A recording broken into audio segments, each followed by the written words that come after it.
Hi, this is American Psycho Stephan Bonnar, and I'm about to do a career interview with the Hannibal TV.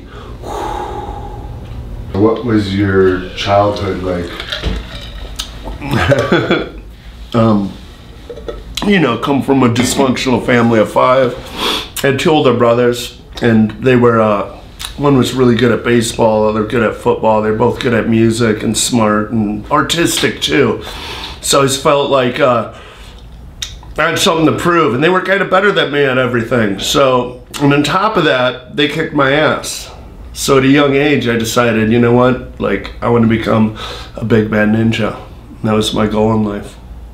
So you got into martial arts at a young age then? Yeah, so it took about a year of begging, but finally when I was like 10, my mom took me and my brother to Pee Wee Wrestling, Lano, Cal City, Illinois, a couple towns over from Munster. And I loved it, you know, and probably a year later, I wanted a friend of mine in church did Taekwondo, so I wanted to get involved in any martial art, you know, but really you look in the old yellow pages and all there was like a Taekwondo school a couple towns over in Sherrville, Indiana. So after a year of begging, when I was around 11, she finally signed me up for that, and those are my sports. Did wrestling and Taekwondo through high school. How did you do in wrestling in high school? Not that good. Like I was a real late bloomer, so it wasn't until like my junior year I finally like shot up to like 6'2", and was just a beanpole skinny. So you know, senior year trained really hard, came back, wrestled like 170, and was on weight gainers too. Didn't cut any weight, and almost made it to state. Like did a lot better than I did my junior year, but even then at the time I was like, you know, really tall, skinny, and you wrestled the little short muscle heads. And when they shot in on my knees, I wanted to be able to like knee them in the face or something like that. And you know, you couldn't do that. And then it was in the 90s, UFC came out. It was like 93 it came out, but I didn't get the VHS tape of it from a friend of mine till like 94, and you know, I put it in and just fell in love. Like, here this Hoist Gracie comes out, he's got like a gi on, so I think he's gonna be punching and kicking, you know, and all of a sudden he's doing these submission holds. And you know, the next day in wrestling practice, I remember my coach got all pissed at me because I was trying to armbar guys, you know. It was like, you know, I want to do that move, you know, I want to armbar guys and choke guys out. So I fell in love with it, and in college, I just kept filling out. I graduated high school probably, you know, this whole time too, ever since my junior year and I hit puberty, I was lifting weights like hard and eating a lot, and I'm weight gainer and trying to get bigger. And you know, wrestled like 160 my junior year, 170 my senior year. And really it wasn't until I went down to Purdue as like a sophomore, after another 2 years like eating 6 meals a day and lifting, that I finally like hit the 200-pound mark. And it was there at Purdue in college. Over the summers I'd work at Roadway in Chicago Heights, and then drive to Carlson Gracie Jr.'s gym down in downtown Chicago. That was back when it was on Orleans. And back at Purdue, we formed, me and a couple other guys who were martial artists, formed a little jiu-jitsu club. And you know, that's how I'd kind of roll during the year. And then over the summers I'd go train at Carlson's. I think I started this like my junior year of college. So of course, when I graduated in 2000, I got a job downtown Chicago at a gym that was part of the same company that, like 2 blocks over, we owned another gym, and the Carlson Gracie Jr. gym had moved there. So it was super convenient to me to get back into jiu-jitsu once I finished college and moved up to Chicago. And you know, I would just move down to the big city. I was living downtown. It was a lot of fun, chasing women, you know, partying on the weekends. And we also had a boxing ring and a boxing coach that kind of shared the space upstairs at that Fitplex gym, where the Carlson Jr. gym was on one side. There was a wall, and then there was a boxing ring and a boxing coach. I started doing that and taking matches, and I was killing it in the jiu-jitsu tournaments. I was like win gold in every tournament I'd go to. I was just doing really good, and there was a promoter This is in 2001. Eric Moon came into the gym and he promoted the Ironheart crown at the Hammond Civic Center, like pretty much my hometown. I was born in Hammond, went to Munster High School, and it's right over the border of Illinois. You know, it's close to Chicago. It's like a Chicago promotion, pretty much, Ironheart crown, but at the Hammond Civic Center. So it was like, man, if I wanted to get better, you know, I wanted to take the training more seriously, and I needed something to train for, you know, and that would kind of keep me focused. And you really develop your skills when you just compete, you know. When you start doing the Gold Glove tournaments and you train your ass off, you do a big improvement, you know. And same with the jiu-jitsu tournaments. And now it was MMA's turn. It was like, you know, I grew up doing all these wrestling tournaments and taekwondo tournaments, and now lately these jiu-jitsu tournaments and boxing matches. So, you know, hell yeah, why not just blend it and do MMA? I always loved the sport, and it was kind of like, at the time, more of a bucket list thing. I didn't know if I'd be good or bad, you know. It was like, you know what, I always wanted to give it a try. So, but I remember I cut weight for that fight. Well, it was a 4-man tournament, and I cut the weight and I threw my plastics away because I'm like, well, you know, I'm probably not going to do this again, you know. I'll just go do my best. So threw the plastics away and then fought, and, you know, did great. Like, first round I fought like a chubby Brian Ebersol, like light heavyweight, who turned out to have a pretty good career, fought in the UFC, and we had a great first round. Like, you know, I was still really green, but, you know, stood up, threw punches in the clinch, got to take him down, had a full mount on him, was pounding him, and till the bell rang, the referee pulls me off. It was a good round. I won it, and then the second round, I ended up choking him out, guillotine. And second match, I ended up armbarring that guy, stopping him, and all of a sudden I have this belt and this plaque, this award, like the Ultimate Athlete Award for the evening, and there's some more other promoters there. Oh, I want you to fight on my show, and that's it. I mean, that just sparked it. It just started from there. But it was still a hobby. Thought I'd never end up fighting in the UFC. It was just a hobby. I was just enjoying getting better at the martial arts, getting better at boxing. You know, I started like loving boxing. I'd record the ESPN Classic Boxing and just watch it all the time. And jiu-jitsu too, studying jiu-jitsu. Yeah, I was just learning, and, you know, when you're learning something, it's I don't know, it makes you feel young and vibrant and kind of fulfilled, and yeah, it was really an exciting time because you can feel yourself getting better from fight to fight, from tournament to tournament, you know. And that was like 2001, and then 2002 comes along, and I did my first Chicago Golden Gloves tournament, you know, at super heavyweight, and super heavyweight. Yeah, like anything over 200 pounds is boxing, is super heavyweight, and you don't get paid, and it's a tournament, so I'm not going to cut weight, you know? Yeah. It's just ridiculous. An extra 5 pounds, and you don't get paid, and you got to keep, like, making the weight, like, every week. So the way the Golden Gloves works is you fight once a week. It's over the course of a month. So you know, go first round, fight, and yeah, I did good. I stopped that guy in the first, and then a week later you train your ass off and come back better the second week. And then I kicked that guy's ass pretty good. I stopped him in the first, and then train your ass off another other week. Then it's the semifinals, and that guy was pretty tough. Remember, it was I think it was in the second round. First round was pretty close. I think I got it. In the second round, he just landed a bomb, like an overhand bomb. And it was the first time I truly like had my bell rung, because I remember like feeling like I was in the inside of a bell and someone hit it with a mallet and it's going bang.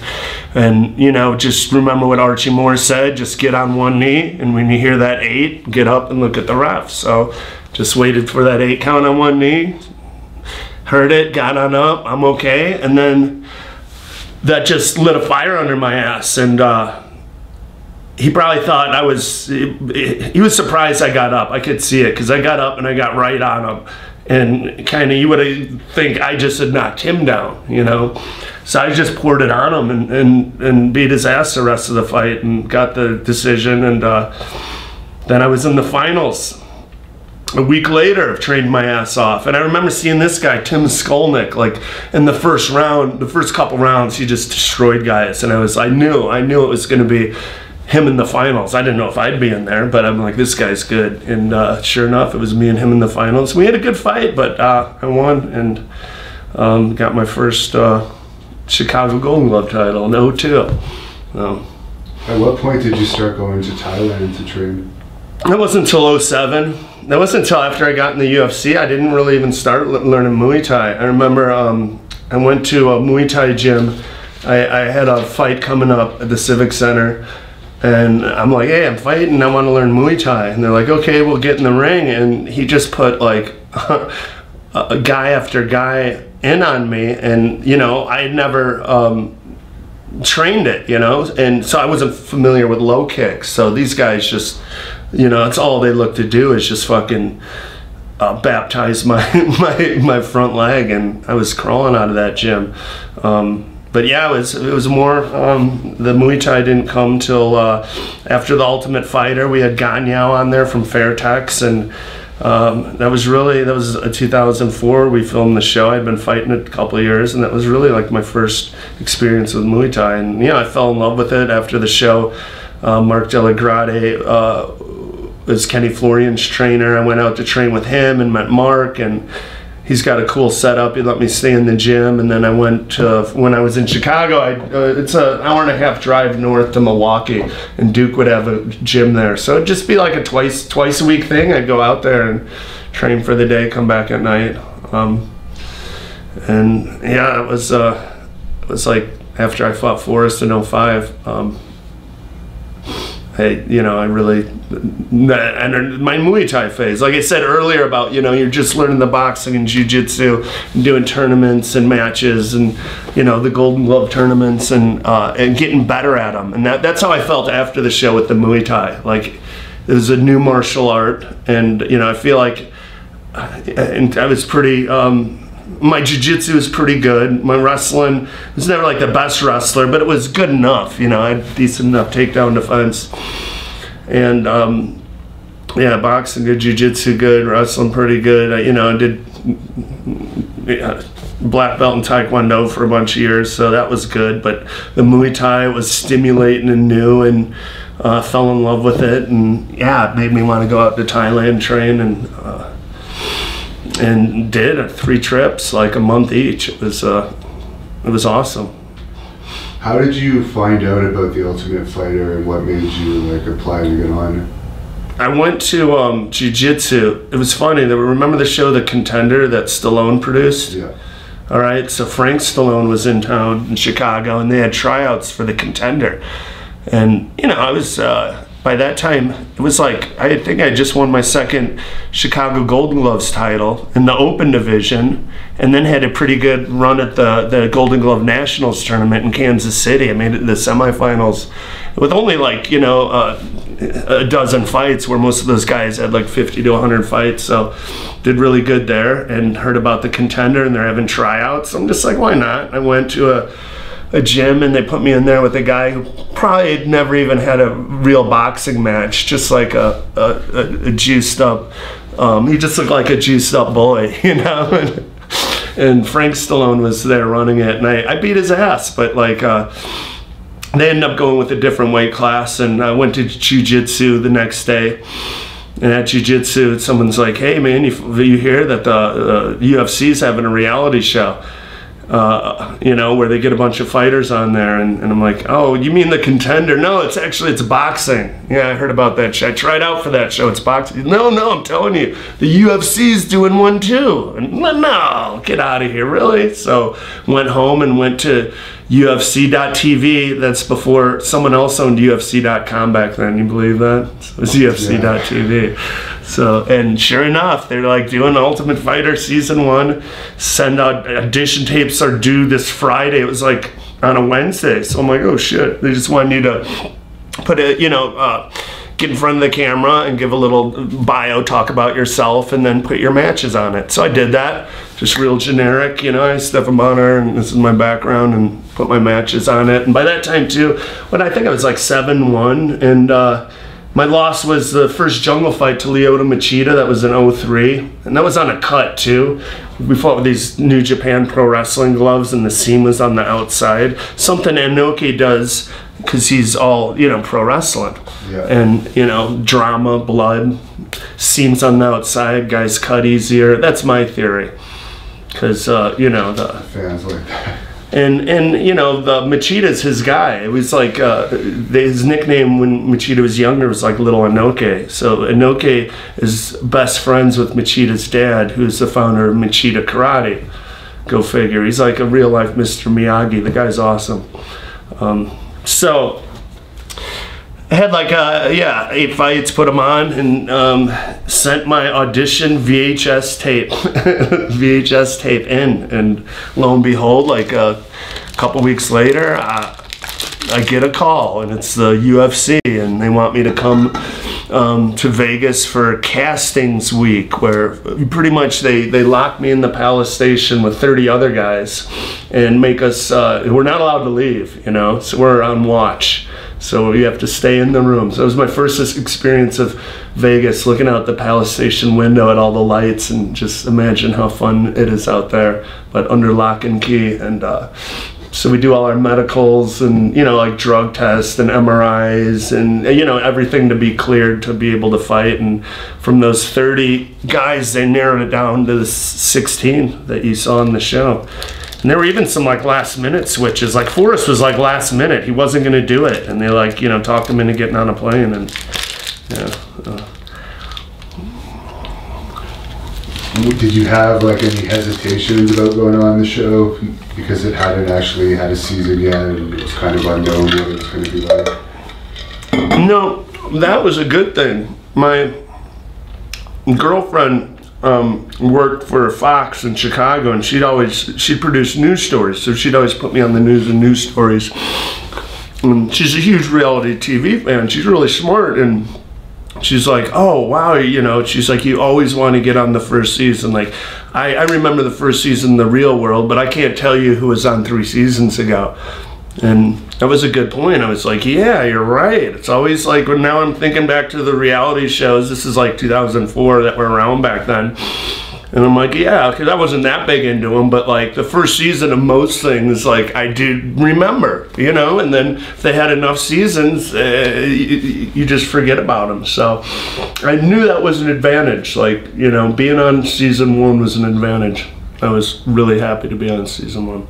What were your first impressions of Dana White like when you saw him? You know, me and him always got along really good. He was definitely like, from season 1 on, like a friend, you know. He'd like call me up and we'd go hang out and shit, you know. I remember after the Jardine fight, he took me to LA and we went to a hockey game together, and then he took me and Forrest over to London for the season 3 tryouts with him. So we always got along really well. How did you get along with everyone else in the house?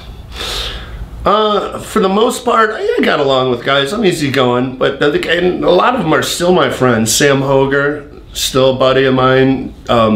Schoenhauer, Chili Dog Willis, a friend. Forrest, a friend. Josh Rafferty, I was just texting with him yesterday. Kenny Florian. So I got along with most of the guys, and even Koscheck and Bobby. When they were by themselves, or when it was either Koscheck or Bobby and the other one wasn't around, they were really tolerable. But when you put them together, like, they created this kind of persona that was, you know, I don't know how to put it. They were just like, when they paired up, it turned into like a big dick, you know. And then like these guys are fucking dicks, man. That's how I felt.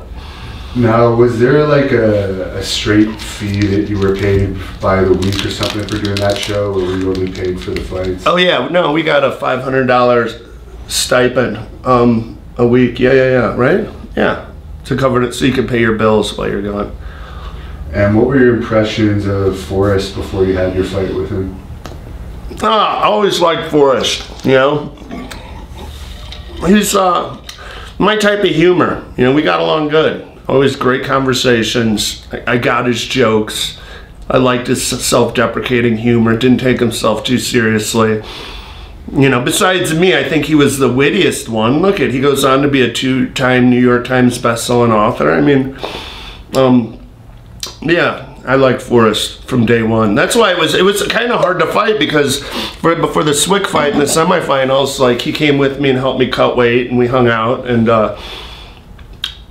you know, ate after that. Like, I was cutting weight, so I was like on spinach salads, and we got along. And I didn't know he didn't even know if he was going to be able to fight. He got cut in the Schoenhauer fight, and they said, you can't fight. And they said, Bobby, get ready, you might have to fight Sam Hoger, because their commission won't clear Forrest to fight. So he was really frustrated at the time and didn't know if he'd fight or not, and Bobby, get ready just in case. And it was like, you know, a lot of anxiety over that. And then you know, he still hung out, helped me cut weight, and I beat Swick, and then he fights Sam, he beat Sam, and then we're in the finals. And it was like the first time, well, besides Swick, he was my friend. Like, we were teammates and friends, and then at the last minute, they said, oh, instead of fighting the guy on another team, the teammates are going to fight each other.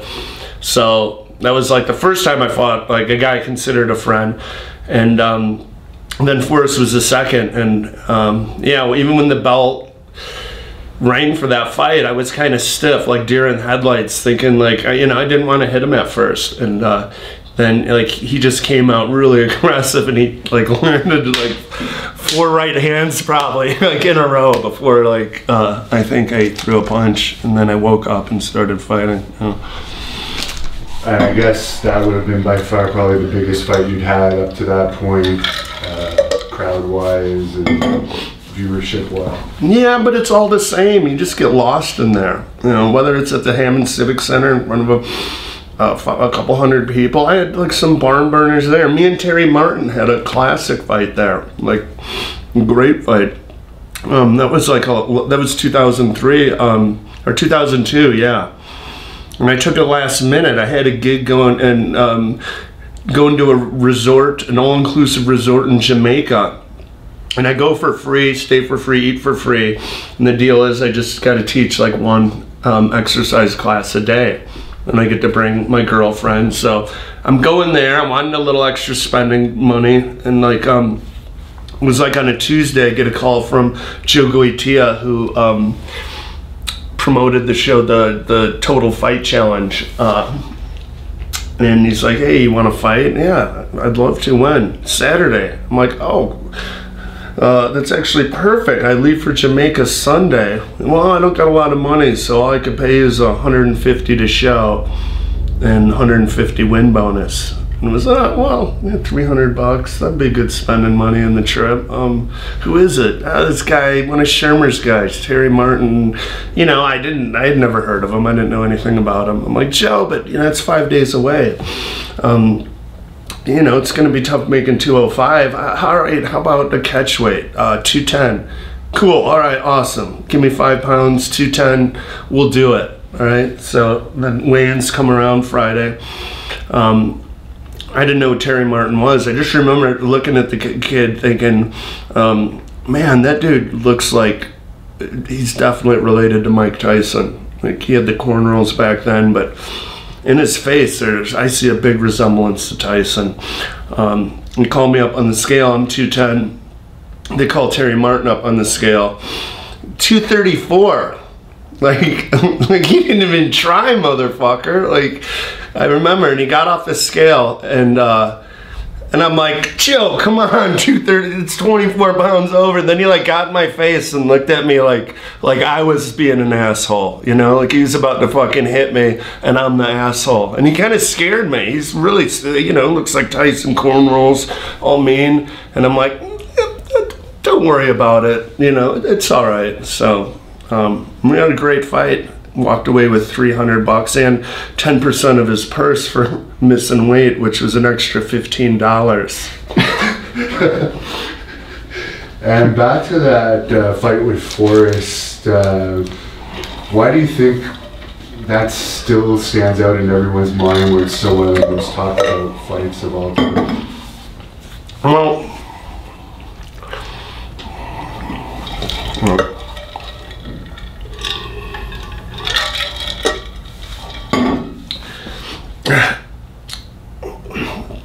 what that fight did was put the sport over.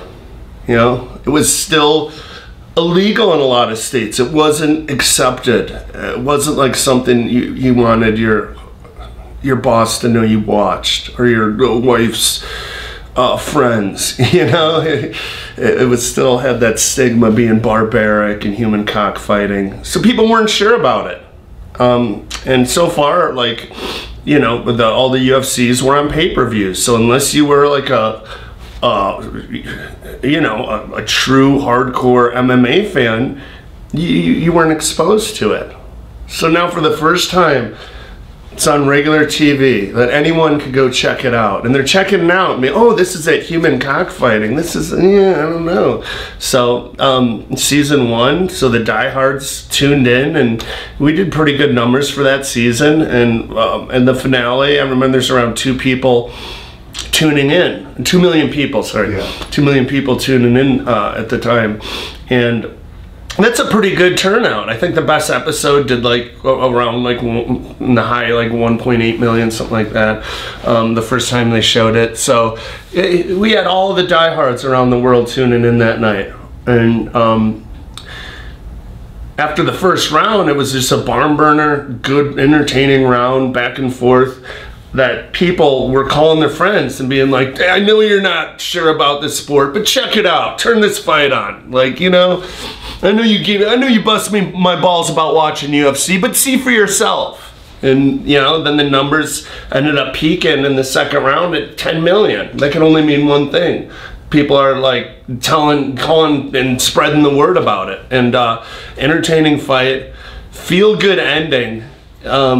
Put the sport over, made people realize that we're just regular guys, you know? It's just that whole stigma that used to be associated with it was just dissolved, you know? We were both kind of, at the end, we were still joking, laughing, and, you know, holding each other's hands up and cracking them funny ones, and just being silly, goofy, and then Dana comes in, gives the 2 contracts, and it just really warm, feel-good ending. And really just erase the negative stigmatism that the sport kind of had carried on for so long, and made people say, yeah, this sport is fucking cool. I like this sport. Put the sport over. How happy were you to get that contract? Honestly, I was a little scared, because in my head, like, it was all like the guy who wins goes on to fight in the UFC. Like, that's it. Like, it wasn't the second place. In my mind, they didn't say, okay, we're gonna, since the show is such a success, use most of the guys on the show, and they're like, a lot of them are gonna have UFC careers. So in my head, like, I was in school for like it was called muscle activation therapy, MAT. It's like a type of physical therapy, and that's what I had planned on doing. So I was taking that really seriously. Then I got chosen for the show, and it was like, you know, I'll probably get my ass kicked, but I'll do my best. And then, anyways, I lose the decision. It's kind of relief. Like, okay, I'm just gonna go back to my life, finish the school, and go on to do what I set out to do before I went on the show. And then, while I was thinking that, then all of a sudden Dana grabs the mic and says, and we're giving Stephan Bonnar a contract. And I was like, at the time, it was kind of scary. It was like, oh man, like, I'm gonna be fighting the toughest guys in the world. Like, you know, this is it. Like, yeah. I just right then was imagining like fighting guys like Tito Ortiz and, you know, Anderson Silva, and it was mind blowing. It was a little scary. It was a little much. Did you find after that you were recognized a lot more from the show? Yeah, but not right away. In fact, the following week back in Chicago, I had a viewing party at this bar there, and it's like a $5 cover, and it was my kind of party, and we're showing the fight, and the bouncer didn't recognize me, and I'm like, well, he charging me the cover, and I'm like, Mom, they're having this party here to honor me tonight, and like, sorry bro, you still gotta pay. Well, motherfucker. So I had to give him the $5, and then of course right after me, like 2 hot girls walk up. Oh, go on in, ladies. Yeah. Oh. But still had to pay cover. Did you get the $5 back from the No. And it took a while. Like, I swear, like, the first couple months after the show, I didn't get recognized nearly as much as it kind of kept growing, you know. It was like, yeah, uphill, where like it would keep, you know, and pretty soon, like 6 months later, I'd be in the middle of nowhere. I had a fight show in like Nebraska, jogging in the morning, and a pickup truck drives by, hey Bonnar, or like I'm at the airport going to Thailand on a layover in Japan, a bunch of Irish guys, hey Bonnar, you know. So just like you could be anywhere. That's what I realized. Like I could be like anywhere, and it's even like that now. Like pretty much every day, like I get stopped for at least one picture if I'm at least out and about and seeing people, you know. Oh, it's yeah, but it wasn't like instant. It just kept growing and growing, you know. What are your memories of your Keith Jardine fight? I remember that I was so pissed at myself. I almost had him out of there twice. I dropped him with a hook, and instead of just trying to finish him off, he went to try to get up, and I took him down again. And he's really good at using his hooks and getting under hooks and getting back to his feet. And I let him recover instead of just letting my hands go. And then the second round, hit him right on the chin with the right hand, and his body went limp. And I got his neck too. Instead of pulling him up and back and getting my hooks in like that, I didn't. I just tried to sink the choke, and when he kind of came to, he was able to duck really hard, and I couldn't get my hooks in time, and I slid off the top, and we both got back up, and then he was able to recover. And then I do remember with like 30 seconds left, man, he threw a big kick, and I swear, like, I think I just missed with the right hand, yeah, and he threw a right high kick, and I swear it hit me right up here on the top of the chest, you know? And then, anyways, fight ends. I get a 2 rounds to 1 decision. I remember his dad looked like he was pretty buzzed up, was really like upset and yelling. But it was a good fight. And anyways, we both went to the hospital together, shared an ambulance. He's a cool guy. Joey Villasenor was with him. And, you know, we both got stitched up there. I remember, I hate those stitches. He had to get the inside of his mouth all stitched up. You know, I at that time, hadn't had those kind of stitches. I got them later after the Kristoff fight, but I remember, like, I just had to get stitches like up here for the Jardine fight, and I remember seeing him get the inside of his mouth stitched, being like, oh god, that's gotta suck, you know. But we got along. He was a cool dude. But right after that, I went to Hawaii for a week, so I never saw the fight. And while I was there, I was getting calls to do interviews, and people were like, oh, and what about in the last round, there's 30 seconds left, and that high kick he landed. I was like, yeah, I know it looked like it landed, but no, it actually smacked me on my upper chest, you know? It did. I even had a red mark there. I swear it had. And people are like, no, I'm pretty sure he caught you. No, it looked like that, I know, but it didn't. I was like in total denial. And then I finally get back home and I watch the fight, and it's no question about it. There's a full-on shin right to the side of my face. Wow. Yeah. Just really, I was in denial, yeah. You know?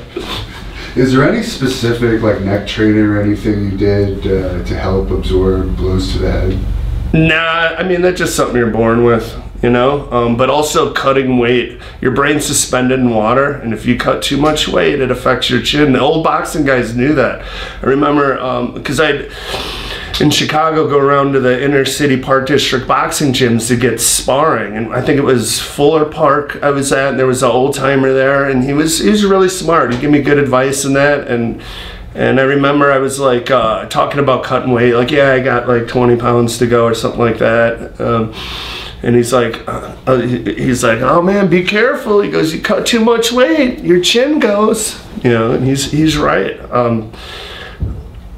Yeah, and I've noticed that over the years. So, but yeah, that's just something for the most part you're born with. And it's like no matter who you are. I remember Diego, like, to me, I was like, that dude has the best chin I've ever seen. I remember John Hathaway, we were in London, threw a flying knee, and it was so loud. It echoed around the whole arena, and they're showing on the replay in between rounds, and he just totally took it. I remember seeing him just like eat shins to the face, knees, punches, and walk right through them. And you chip away at it long enough and it goes, no matter who you are. And now look at him, like his last couple fights, he's just been like Matt Brown, Joe Lazown, just like one-shot knockouts where he's just face plants and he's sleeping, and you know, it's gone. It's gone. Do you think it's time for him to hang it up? I don't care. If he wants to keep fighting, that's up to him. But like, you know, his chin ain't what it used to be. That's a fact. Nothing against Diego. He's just doing what he loves. It's hard to step away. It's really seductive too. All the tension you get in the paydays. Like even me, like for the Tito fight, I remember, man, it was like so hard to just make it in the ring, and all the ice baths and cortisone shots, and like just getting up in the morning. It was just so painful, and just look in the mirror and promising myself, this is it. Like I'm not putting you through this again. Like this is it, I promise. And then I had like no intention. Even now, like I still get calls. Like, oh yeah, what do you think about fighting Chuck Liddell or something? And it's just like fuck, you know. It's very tempting. Oh, big fat payday. You know, like get a lot of attention. It'll be a main event. It just, you know. But like I promised myself, I was done that fight. I remember like distinctly how I felt. Like I go back to that in my head, all those mornings of getting all those like getting the shots, and you know, the fucking like ice baths every night, and fuck that. Speaking of ice baths, what's the difference between like the new cryo rooms that people go in compared to an ice bath? I don't know. Ice baths always work great for me, and they're cheap. So yeah, should I pay 10 grand and get this cryo machine or a couple bags of ice? Yeah. So you were on a 3-fight win streak going into your Rashad Evans fight. What are your thoughts on that fight?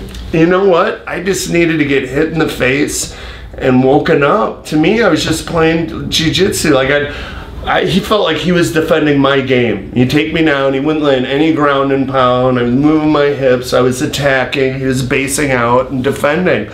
Then the fight ends, and you know, he gets a decision. I'm like, no way, the fight's over. Like, oh my God, I didn't even get hit. Like I think that was the strategy, was like not to, you know, to not piss me off, you know? Right. So I just felt like we're playing, we're just like rolling around playing jiu-jitsu, and the fight's over. So like to me, I'm pissed I didn't go for it. I didn't get back to my feet more. Like it just, I couldn't believe it was over when it finally was. I wasn't even tired. I wasn't bleeding, no black eyes. Like I didn't feel like I had been in a fight. You just got a few takedowns. When you had your rematch against Forrest, were you excited about getting a chance to? I mean, no, like, all right, I had just fought, let's see, James Irvin, Keith Jardine, and Rashad in like less than 6 months. And my elbow was really bad. Like I couldn't bend it at all. I had like a vertical fracture down my ulna here. And I didn't know what was going on at the time. But I needed surgery. My body kept trying to fill the break in by sending like bone down there, and all the time in training you get kicked and shit like that, and those chunks would break off, and my body kept, so I had like this big mass of bone and this like vertical fracture that was like a V here, and all these like loose marbles of bone in, and like it sucked. At least once a day I'd get like take a kick or something that would jam it in, and it was just the worst pain, where I'd be rolling around on the ground for a couple minutes like like people would be like, oh my God, I'll call 911. I mean, no, it's just gonna hurt super bad for a couple minutes. And then it would go away, and then I'd get up and finish the round, finish training. But that sucked. I remember going to like take my vitamins, put them in my hair, and they'd all fall to the floor because like my arm would only bend here. I couldn't block a left hook anymore. I was leaning to get out of the way of shit because I couldn't touch my ear, you know? I couldn't bend this to 90 degrees. I'd only been about that far. And that was hard. So I was scheduled to have surgery. Like I knew I needed the surgery before the Rashad fight. It was like that was the training camp that I was always like it got a lot worse since like the fight with Jardine and Rashad were only like a couple months apart. So and it got like for Jardine it was tolerable, but then after the training camp with Rashad it was intolerable. So having surgery, getting it fixed, thank God, and then like they want me to fight Forrest again. The fucking Babalu Liddell the main event. No one's gonna buy it. Chuck already knocked Babalu out easily. Like, you know, no one's. We need you and Forrest to be the co-main event if this thing's gonna sell. And I'm like, fuck no. Like, dude, I didn't have to have surgery, and then like, you know, like. Oh, Lorenzo would really mean a lot to us. And, you know, I was going to give you a little bonus from the Forrest fight last year. I was going to do it after this fight. But, you know, whatever. I was planning on giving you, I'll still give you it. But, yeah, we really need it, man. It would mean a lot. And it was just like, oh, all right. And about 10 days out, too, I was sparring and fucking caught a headbutt from Bulgarian and went and got a bunch of stitches and told Dana, and they like, oh fuck, you know, they flew me out to Vegas immediately, had their doctor look at it and was like, yeah, that's terrible, it's right over his eye, it's a big cut, like there's no way you could fight. So they sent me back home and the fight was off. And the Sunday before, my dad got tickets to the Cubs game, so we went to the Cubs game, and it was fun, man. You know, in Wrigley Field, eating fucking brats and knocking back beers, and leaving the stadium that day, I get a call from Dana, like, look, man, we're gonna get the commission to let you fight, man. Trust me, they'll do it. Get on that plane Tuesday. Get on that fucking plane, you know, because I already had my plane ticket bought and everything. And and I was buzzed up at the time, and I'm like, all right, you know, sure. So in that fight too, it was like, I was worried about this opening, you know, worried about my elbow. I didn't want to be there, you know, and I was kind of like just comfortable losing a competitive decision. I didn't really go for it. I wasn't there, yeah. Didn't go for it. Didn't want to be there. Do you have any advice for like dealing with nerves for going into a fight for fighters? I mean, embrace them. They're good, you know? Like, yeah, everyone, what do you do to get pumped up before you go in there? Like, no, I do like breathing exercises that calm me down, man. Like, adrenaline's real. Like, you're going to get that jolt of adrenaline, and whew, that feels good. So try to regulate that. Don't spend it all in the first minute. What happened with the knee injury that caused you to have to pull out of the Matt Hamill fight? Man, I was just rolling jiu-jitsu. And that's, I swear, most of my injuries, rolling. Like wrestling and rolling, right? Kickboxing, I swear, maybe you get a bruise, you know, or kind of a sore foot, you know, you kick someone's elbow. But like the bad injuries are always from like wrestling and rolling. So yeah, I'm rolling, and like I'm you know, playing off the bottom, and some guy just tried to pass my guard, but he like just jammed my knee in this way a lot while I was like moving my hips, and you know, so when something on your body pops, like, you don't know if you just heard it or if everyone did. So a loud pop, and then kind of I stop, and I'm like, oh man, you know, fucking didn't even hurt. I'm like, oh, my knee just popped, and I'm like shook it out a little, and I was like, all right, let's finish the round. And my Sergio Pena, my jiu-jitsu coach, came by, and he's like, no, Steph, take it easy. That was loud. That was really loud, man. You should get that checked out. And I was like, no, I think let me just finish. I'll be all right. And he's like, no, man, that was loud. Like, go see a doctor. I'm like, all right, you know. And I kind of went to Dr. Sanders, my orthopedic guy here, who he's like a friend of mine too, because I've seen him for so many things. So go see Dr. Sanders, and yeah, my knee popped. You know what? It didn't really even hurt. It was just a little purple back there. And I'm like, my coach was worried because it was loud, so he just, you know, wants to get it checked out to make sure it's not injured. So he's okay. Sent me in for an MRI.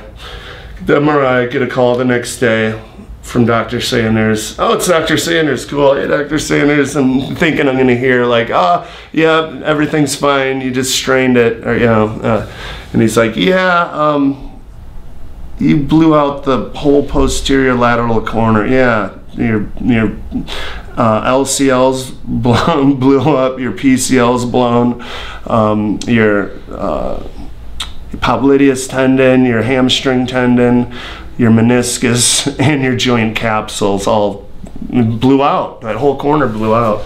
And he's like, I'll never forget, he goes, you're gonna need like the Super Bowl of knee surgeries, he called it. And he's like, and he's done most of my surgeries here, my scopes and things like that. So he's like, this surgery is a little out of my league, so I'm going to send you to Dr. Kvitny out of LA at the Curlin Bone and Joint. He is, you know, probably the best knee guy I know that could handle a job like this, because this is going to be a big job. And I remember just feeling like, no way, like, fuck. So, yeah, that was hard, man. And the hardest thing, though, he did the reconstruction on it, Kvitny. And he's awesome. Did a great job on it, but and he told me too, he's smart. He's like, after 3 months, it's gonna feel like you could go back to training. But here's the thing, I put cadaver tendons in, I built new ligaments with cadaver tendons, and he goes, it takes a full 6 months for your cells to grow over that dead tissue. After 3 months, you'll feel fine, but it won't be sturdy. Like, you need a full 6 months before you even start training, before you do anything that's gonna stress that knee. Full 6 months. So when he explained it like that, I made sure I didn't screw it up before that 6 months, because so many guys do that. George St. Pierre did it, Tiger Woods. Yeah, it's very tempting to, but yeah, I made sure I didn't. And you know, first fight back, you know, I'm like, all right, I've been on the shelf a while, blew my knee out, so I need to get back in the swing and things. And we're looking at opponents, and it's like, oh, this guy Tim Boach, yeah, I saw him fight, he's good. And then there's this other guy, John Jones. He's like a wrestler, but he's really skinny, he's young, he's green. And I'm like, oh man, no, I could armbar, leg lock this guy, no problem, man. Look at those. Wrestler, he's gonna take me down. I'm gonna submit his ass. Yeah, I'll fight that skinny bitch, John Jones. Yeah, probably made the wrong decision on that one. But dude was good. And you know, when you're in there with someone, you could tell, like, I felt like that with Lyoto Machida. I really didn't know much about him, went and fought him, and during the fight, like, I knew, like, this fucking guy is good, you know, after, yeah. And same with John Jones, when I was in there, and, you know, after I'd been fighting him that first round, sitting on my stool, I'm like, this guy is fucking good, man. He's gifted. Usually with that kind of reach, 85-inch reach, like, that kind of length, you lose some of your strength, you know. And he was so hard to get close enough to hit, so I'm like kind of falling in with my punches, then you'd end up in his clinch, and then you're toast, you know, you're getting taken down. And yeah, I just realized that, like, that new level of athlete has come along. Yeah. What's your opinion on all the unfortunate stuff that's happened with him due to all the drug test failures? You know what? Like, despite the positive cocaine test and the DUI and the crash in a car and yeah, when you a month out from your fight, when you fail the test for cocaine, you're probably not taking your training too serious. That means you're out, like, probably banging strippers and partying and drinking. So the fact that he did that before his fight and he's still never lost, like, no one's ever beat him. And, you know, and you see what he did to Cormier that last time. He destroyed him. So he's the best, despite like me, if I were out partying like that a month before my fight, no fucking way I wouldn't perform as well. I know I gotta do everything right, and I still, and still you go out there, do everything right, fight your absolute best, and still come up short. So just the fact that, man, he's able to perform the way he does is impressive, man. Do you think he'll be able to pull himself together once his latest suspension is through? I think so. I mean, he's always he performs in there. He gets in there, and when he has a bad night, he still wins every round. Like OSP, fought OSP, who was ranked 5th at the time, won every round. Like almost had him. OSP saved by the bell like once or twice, but like won every round, won like a 50-43 decision, just like, complete domination. And don't really feel like I performed well, felt in slow motion in there, like, and still won every round. So when he's on, man, I think the guy, if anyone's got a chance, it's Gustafsson. So he gave him his closest fight yet, and which sucks is before that he'd say I was his toughest fight, which was kind of flattering. And after that, I think you fought Mark Coleman at UFC 100. Were you a fan of Mark Coleman at all growing up? Hell yeah! In college at Purdue, we'd get the pay-per-views, and there'd be Coleman on there, and a hammer smashing everyone. I was just like, look at this guy, holy shit, fucking so strong, Olympic wrestler. So yeah, definitely was a fan of Coleman. Yeah, I mean, at that time, like back at Purdue, like 10, 11 years earlier, however long it was, like if at that time you'd come to me and say, oh, you're gonna be fighting him in someday, like 12 years, and be like, no way, like I never, yeah, right. And all of a sudden, yeah, there I am in there with Coleman. And it was a good fight. Like he did what he had to do. I had him in a good, he was so strong. I had him he went for a single leg, a counter with a crucifix, and that's my move, and it's your hips against his grip, and and I had it, and he hip in, and I break people's grip, and then I get this rich, like I break everyone's grip, and the fucker was so strong, it was like his hands were cemented together. I was like popping my hips so hard and could not break it. I just spent the whole first round cracking him with elbows. And he has pig skin, man. Like, fuck, that fucker wouldn't cut. Like, man, I would have. You see what happened to me, and then I was doing good in the second round, and I had a dream that I stopped him with a spinning back kick, and I had set one up. He was open for it, and I just threw the hardest spinning back kick, and it just grazed right past him, and then my hips were way in on him. Gets a takedown.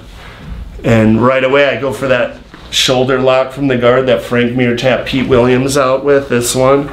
And like this. And he cracks me with his other elbow. And I'm still going for it. And then I feel the blood coming down. I'm like, oh, shit, I bail on that. And then that fight, too, like, if you look, he's defending my game. I was attacking off my back. I was striking good. I was shooting up shit, and he was pretty much defending. In that third round, he worked the first couple minutes of that round really hard, got that takedown, and just held on for dear life. And I finally reversed them, got back on top right as time expired, and lose a 2-round-to-1 decision. So, oh well. What's your opinion on people that say some of his Pride fights may have been a little questionable? Like a work? Yeah. No, really just a footlock against Takada. He definitely threw that fight, but other than that, I think there's other fights he really didn't like. He kind of. Matt Hughes has said this about himself too. Like there's some fights that he kind of goes in like feeling deep on the inside like he's not gonna win, and it doesn't go his way. He said something crazy like I've never lost a fight I didn't want to, something like that.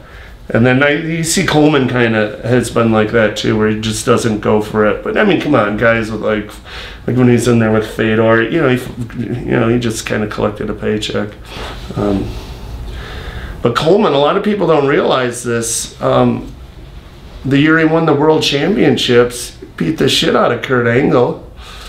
Oh, really? Smoked him, yeah. So he just had what did he get, like 6th in the Olympics? He just had a bad, that's how wrestling is. Some days you're just on, you know?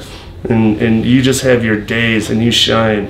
And you just have, like he had the Worlds. You just killed everyone. And then, you know, some days, I don't know, rough cut, travels, whatnot, and you don't do as good. So he just didn't perform at the Olympics like he was capable of. But still, 6th in the Olympics, you're a stud. How do you think Kurt Angle would have done in MMA? There was always talk that he was going to go into it, but it never worked out. I mean, I think anyone, like, to win a gold medal in the Olympics, you're a freak, you know? You are a freak. You're in the upper echelon. If you dedicate yourself, like you dedicate yourself to wrestling, just training, like, you know, twice a day, every day, and boxing and striking for a year, yeah. You always have the wrestling to fall back on? Of course. You know, the guy's a freak athlete. He could have been good. Look at that neck on him. You know, like, I could not see Kurt Angle not having a good chin with a neck like that, you know, it just...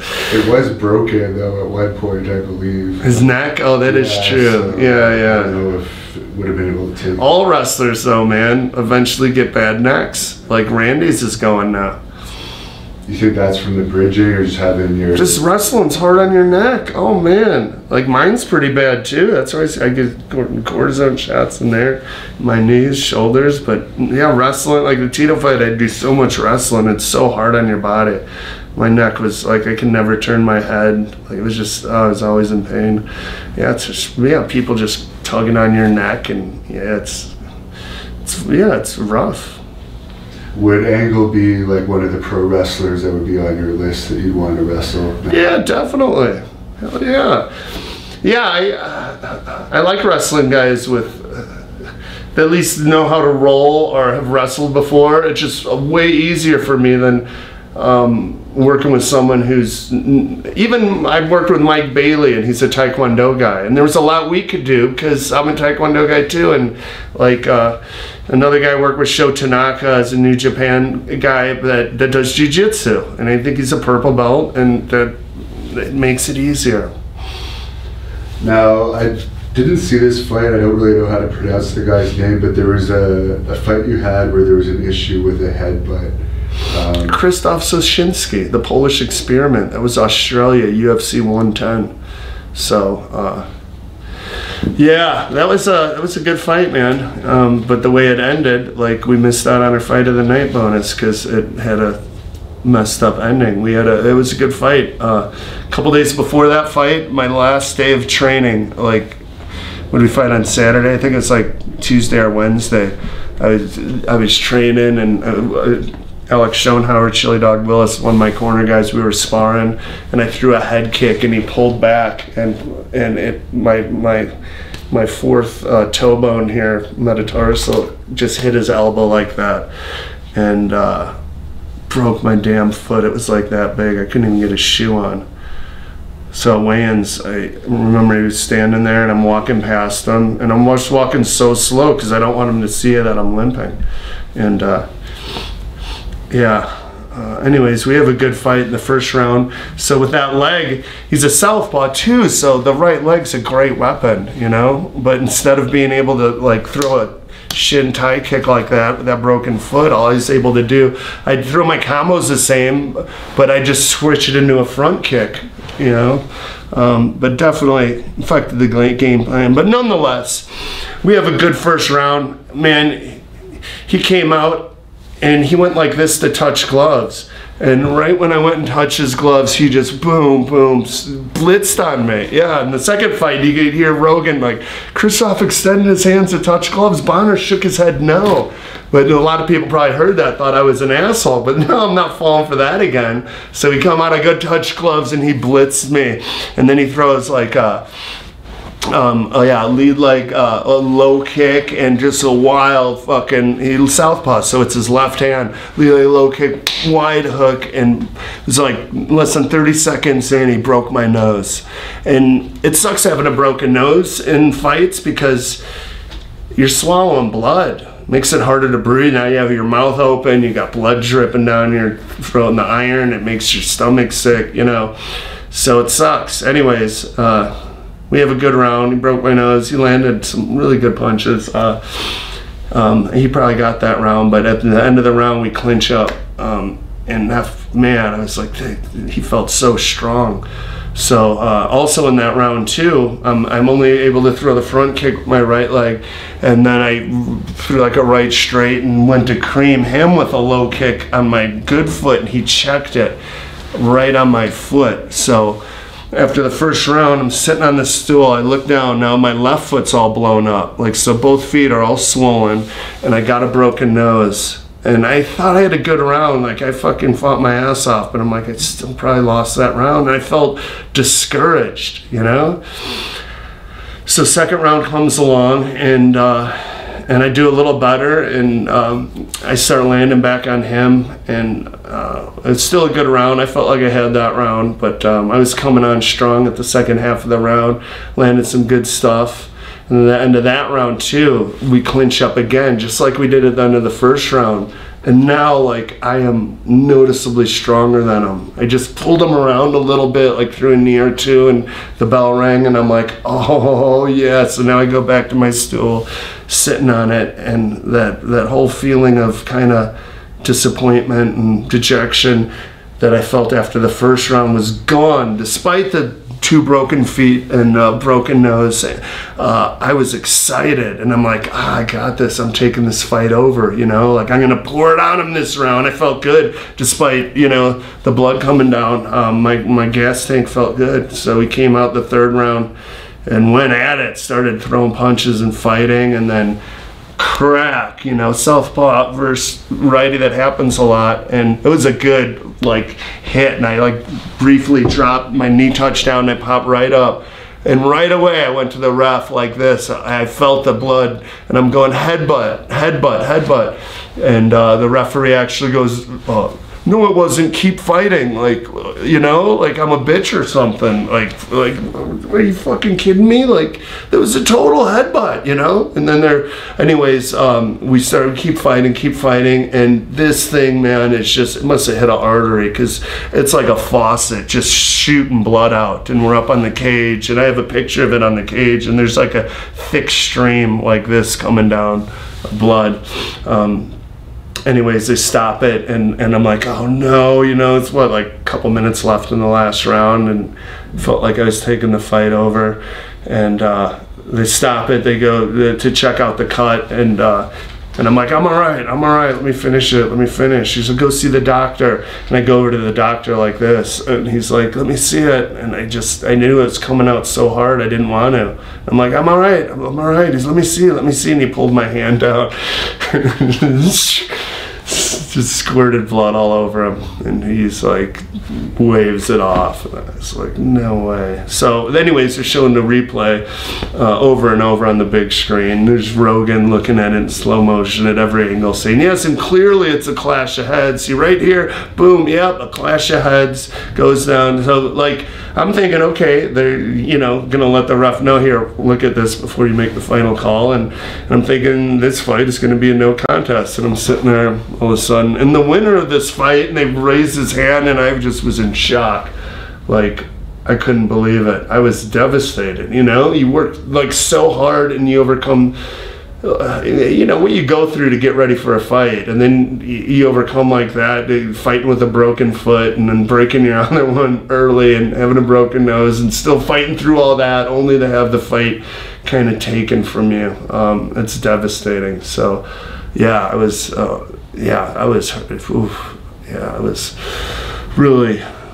really upset after that. And anyways, but Dana, he's fair. Everyone saw what happened, so he's like, don't worry about it. That was a great fight, but why don't you guys finish what you started on the UFC 116, the Brock Lesnar, Shane Carwin. I'm like, oh, that's like the biggest card of the year, you know? It's gonna get the most pay-per-view buys, and like, cool. So I was, trained my ass off for that fight, and we had a great fight, and it was a great card, and stopped him in the second and got the fight of the night bonus. And Lieben had an awesome comeback fight too. They gave us both fight of the night. And then Carwin Lesnar was a great comeback. So it was just a great overall, it was probably the best card of that year, and did over 1 million pay-per-view buys. So that was great. It was awesome. And you had a couple more victories before going into your Henderson Silva fight in Brazil. That was a pretty big fight for you. Can you talk about that one? Yeah, that really, like, I knew after the Kristoff fight, I needed to put a winning streak together. I need to get 2 more wins. And then I knew it with my age and kind of how broken down I was physically. I knew I didn't have too many more in me. So that was my plan, was to win 2 more fights and then parlay that into something big. And so I did. I beat Igor, then Kyle Kingsbury, and I fought smart. I just worked him over on the ground. I didn't take any damage.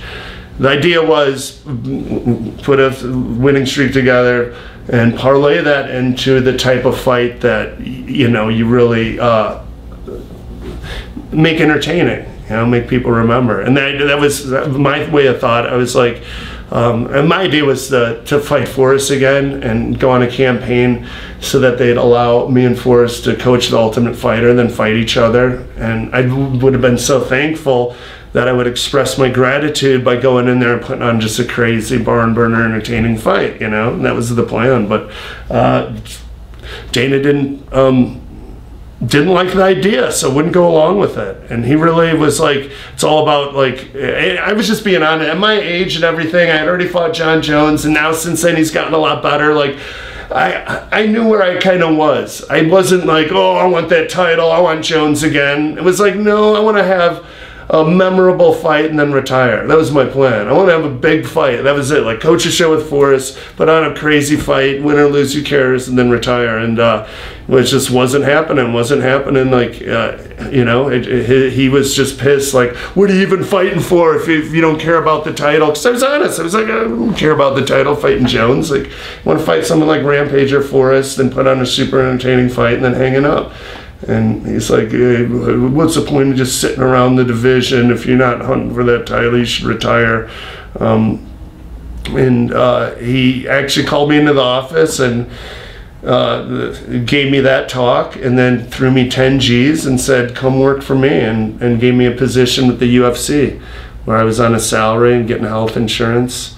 So I was actually working for them when and I kind of let myself go. Like, like, you can't work for them and fight for them. Yeah. So what was your job? Step down from fighting. Kind of what Forrest does now, where just whatever they need me for. Like, they sent me to judge a Hooters contest.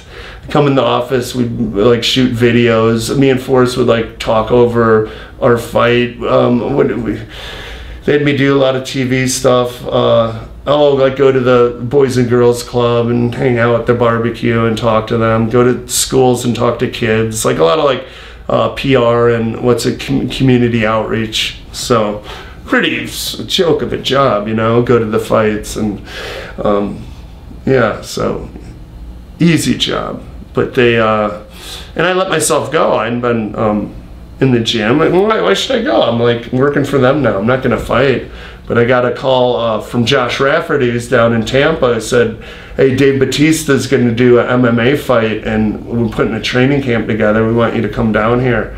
He'll pay you pretty good, and come down here a few weeks and train. And I was like, cool. He's like, when is this? He's like, oh, in about 6 weeks. So it was like, all right, awesome. And I'm like, cool, man. Like, you know what? Like, I'm going to go get back in shape, hit the weights, do some juice, and fucking, get my strength back, and then go, give him some good training for a few weeks. So that's what I did, and went down you know, did my cycle and trained and got back in 6 weeks too. I got like really good results. And anyways, went down there, and at the end of the training camp, I was there like a little over 2 weeks.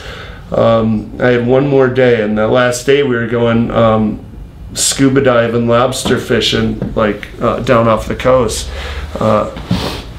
Let's see, it was before the last day of training. I got the call from Dana. It was like, hey, fucking, our main event and the co-main event are off. Like, I can't remember it was the co-main event, but Jose Aldo was main event. He got hurt, and those fights are scratched. And they were going to scrap the whole UFC Rio card. And Anderson had just fought Chael and beat him, and he's like, Anderson said he'd step up and save the card, and out of the like list of names we gave him, he picked you to fight. It was like, holy shit, this is like everything I asked for. Like, when's the fight? In like 3 weeks. I'm like, wow. Like, it just so happened that, you know, I went and trained and got my strength back. I didn't bring the shit with me, and I went down, trained Batista, got him ready, did a few weeks of MMA training.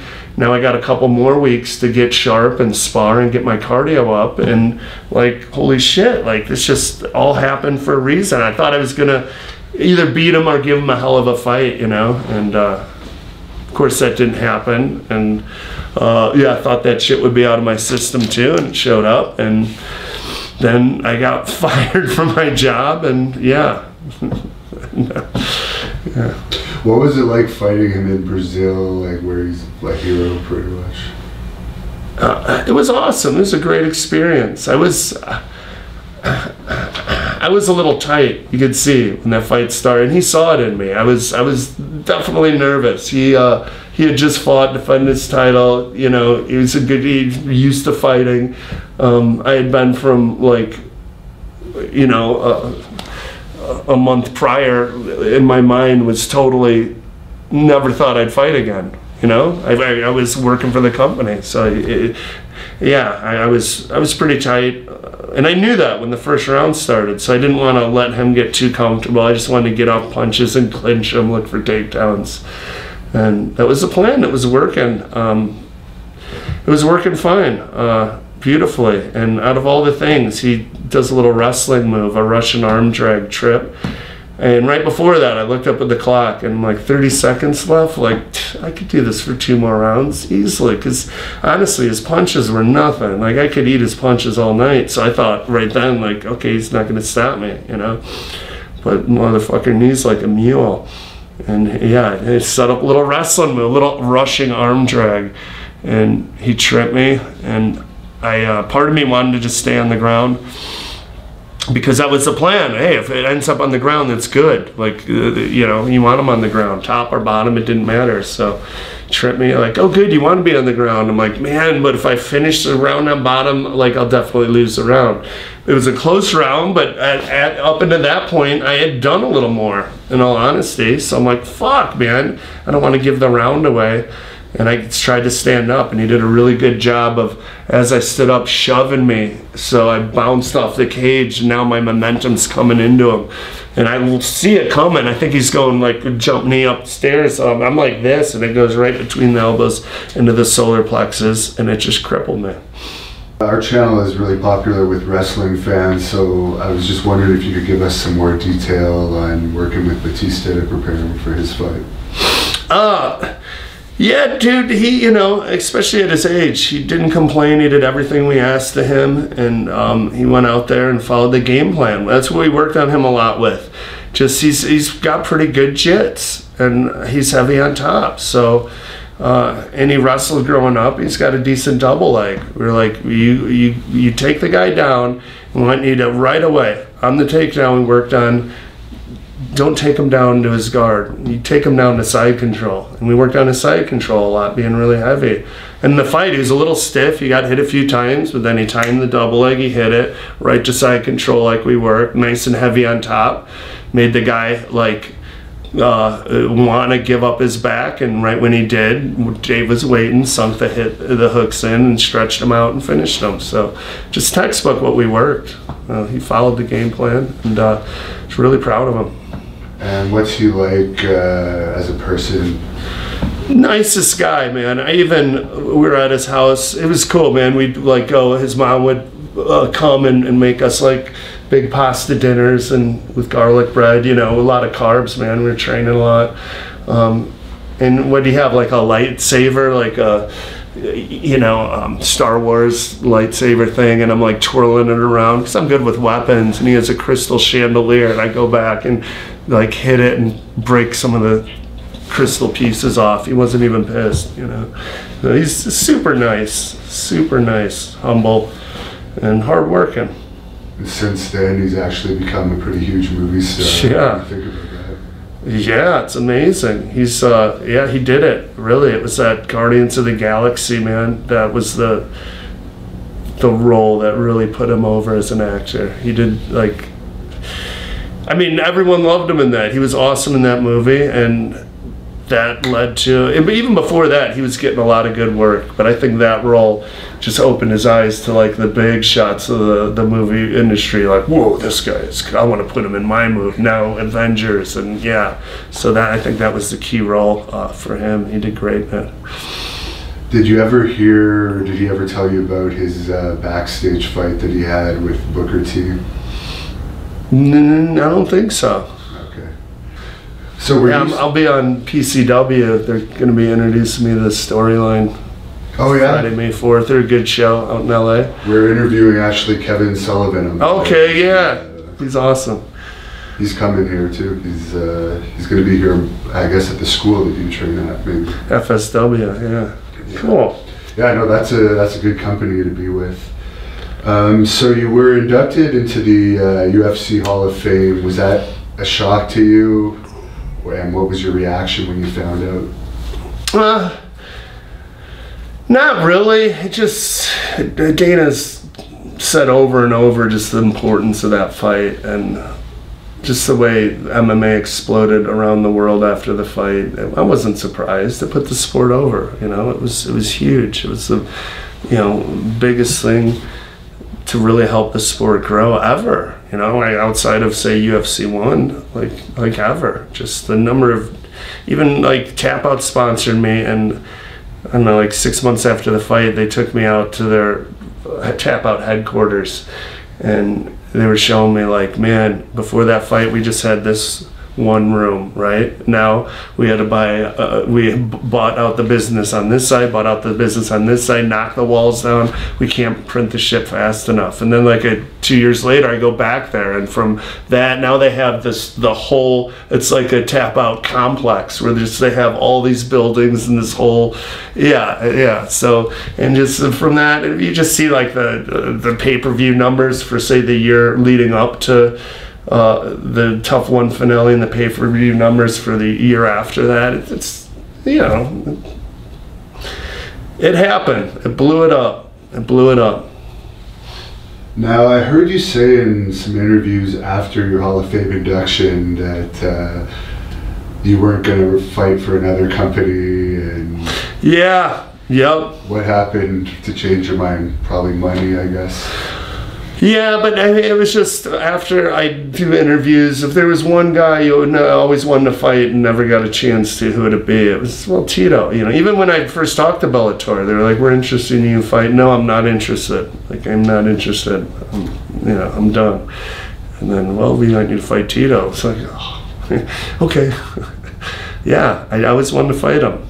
And I thought too, Tito, he's so dumb. He goes around, he used to be the Huntington Beach bad boy, but he turns himself babyface, and now he's the people's champ, and he's such a jerk too. Everyone that really knows him he stiffs everyone and not pays them and screws people over and backstabs, and like training partners? Yeah, coaches, training partners, managers, it's the same story. He's a selfish asshole. And I've heard it from so many people's mouths. So, and now he's going around trying to cram himself as a babyface down everyone's throat. Like, it was like my perfect chance to turn heel. you know, and finally I'm finding, you know, before that I never really fought a guy I didn't like, you know, and finally I'm fighting someone who is a legitimate jerk. I know firsthand from a ton of people that he's screwed over, what an asshole he is. I never liked him. I always thought he just had a huge ego. Every time he loses, he blames it on all the injuries, and you know, it's just a jerk. So it's like, wow, you know, now I could turn heel, like let everyone know how I feel about him, and it'll be the perfect thing to blow this fight up. When I went into Bellator, they were all about, you know, Coker had just come in there, and they needed something that's going to move the needle. They needed Bellator to get over, really. And I said, all right, well, you give me this fight with Tito, then watch, I'll move the fucking needle, you know. And I did. It was like they went head to head with the UFC heavyweight title fight that night, and we crushed them. It was the most watched fight of 2014. So we delivered, and I went in there, and they like said if I move the needle, and which I did, like they were going to give me TV work and commentating, and I believed them, you know. So I'm like, I didn't think, you know, because Spike TV likes me. Obviously, I helped them out a lot, and you know, Bellator told me everything I wanted to hear about that, and I knew, like, as far as the UFC went, Dana said, like, you know, serve your suspension, then we'll talk, and you know, I did, and he still like didn't, you know, well, he wasn't letting me back on the team. You know, I was hoping I could go back to work for him, but that wasn't happening. I'm like, fuck, why should I sit around here and be loyal if, like, you know, my suspension's up? He said he'd be open to talk after I served it. I do, you know, not giving me anything. What am I going to do? Just sit around and wait for the UFC? Or here's Bellator offering me, like, TV work and commentating and main event fight, and if I move the needle, then they'll reward me with that stuff. And I thought, like, fuck it, I never liked Tito.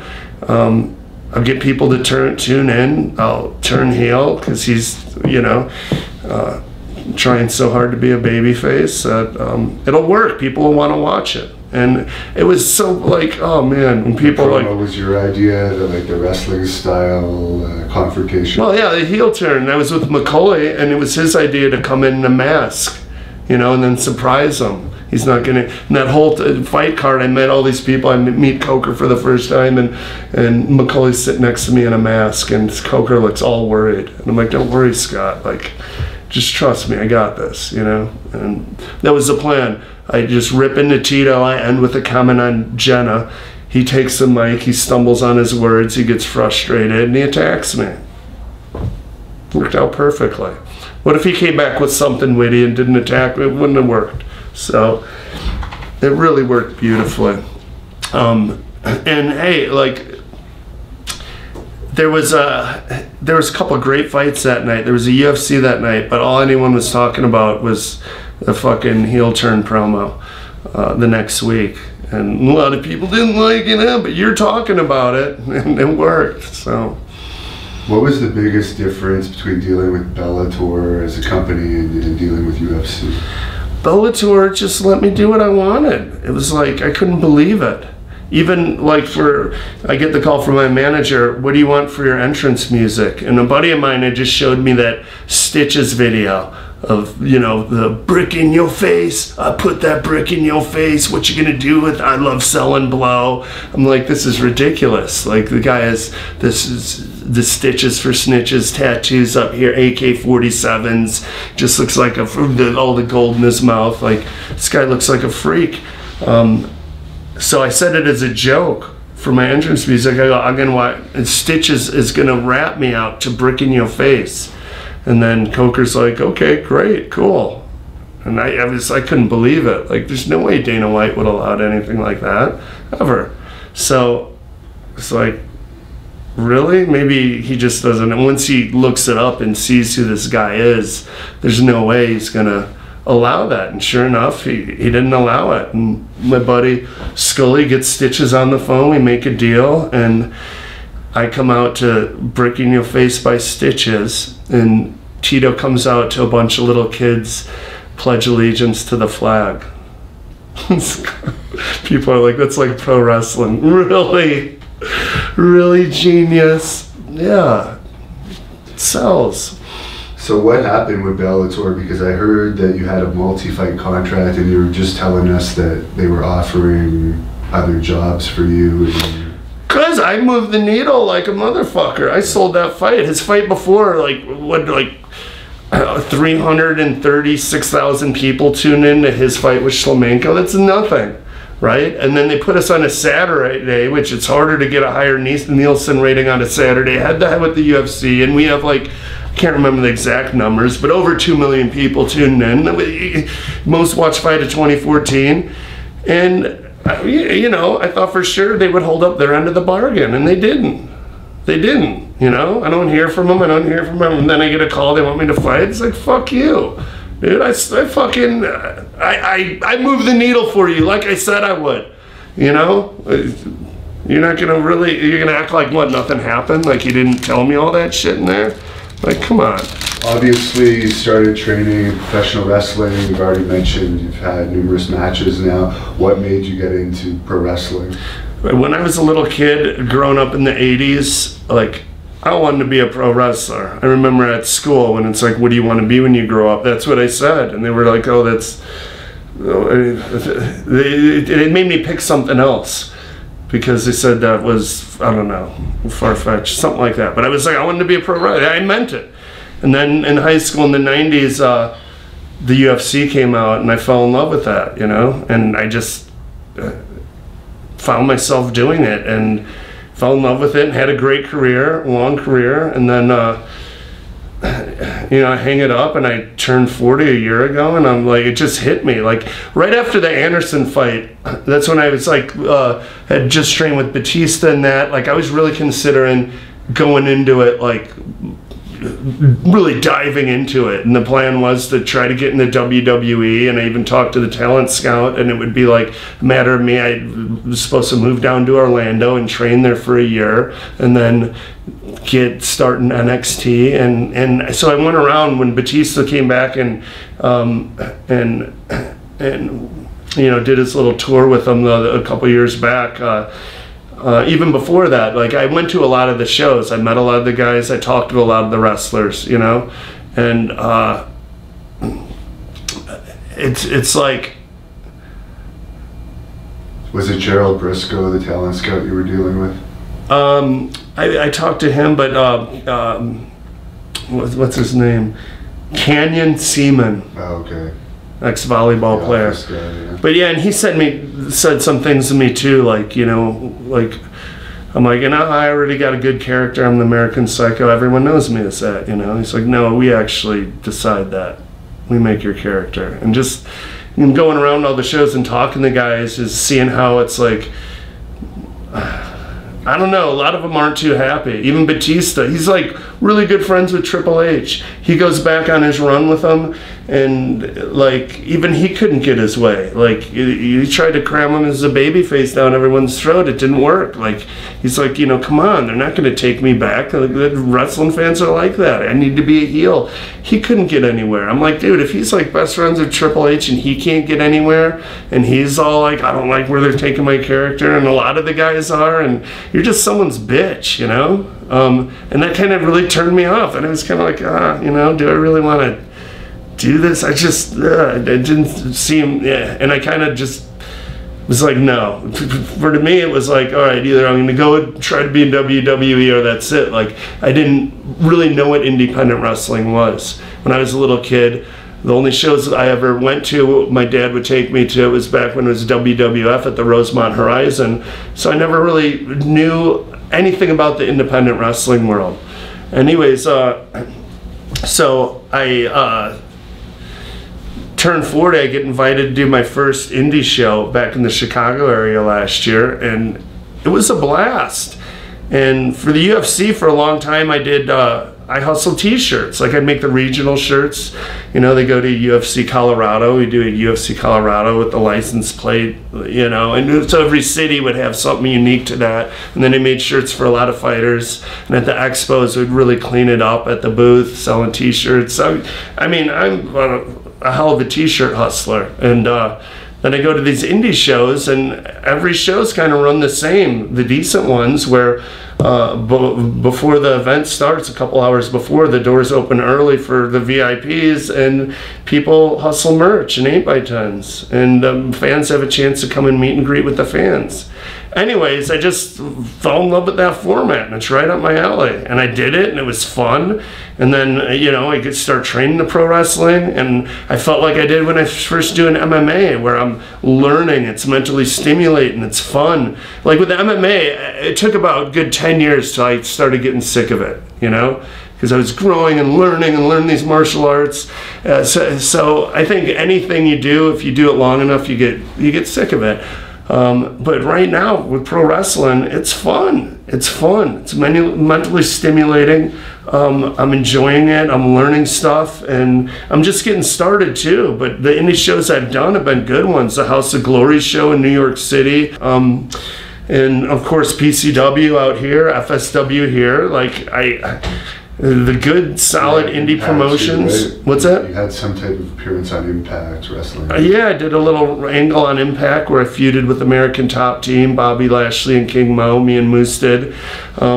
So that was a good experience. So far, it really opened my eyes up to the indie wrestling world, and I love it, man. The fans are loyal, and I think that's the way I kind of have been weeding out which shows I want to do to which shows I don't. Like, you know, you see some pictures of the indie wrestling shows and it's like 20 people in a gym. Like, no, I mean, you know, I'm not going to align myself with those shows. But good, solid indie shows like that, like PCW, House of Glory, FSW, like, they put on good shows. They have loyal fans. It's a lot of fun. And, you know, really, I've done a lot of stunt work too, and it's similar. It's like when I was younger and I grew up, like, I used to do plays. I loved doing plays, like in high school and whatnot.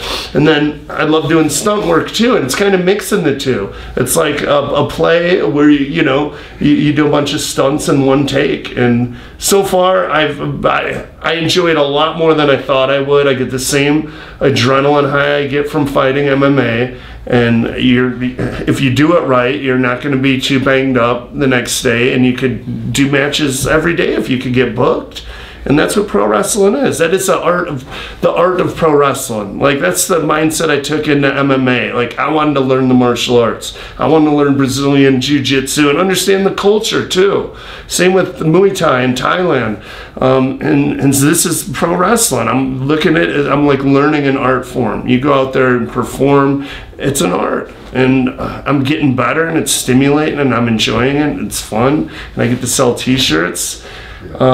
Yeah, so I'm liking it a lot more than I thought I would, and I'm kind of responsible in the martial arts world of having the fight that really put the sport over, but at the same time it crushed the rival. It pretty much buried Pride and K1 and Elite XC and the IFL and all these other organizations. Like, if you think about it, for mixed martial arts, that fight is what WrestleMania 1 was to pro wrestling. WrestleMania 1 crushed the territories.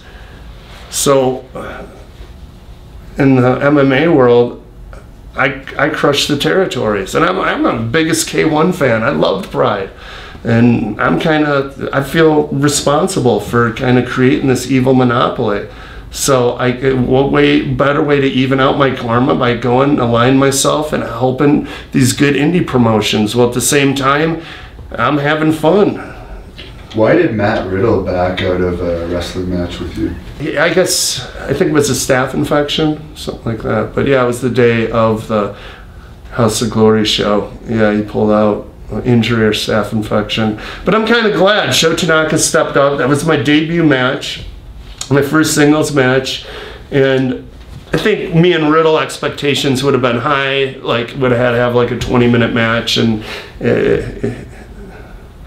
this was no pressure, you know. Me and Sho Tanaka just put on a good 5-minute match, and it was a great match. I'm proud of that match. I was told you have a good Jake the Snake Roberts story from your experiences with him at the wrestling school or something. I mean, I train at FSW, but I've been going to Jake's the past couple of weeks too.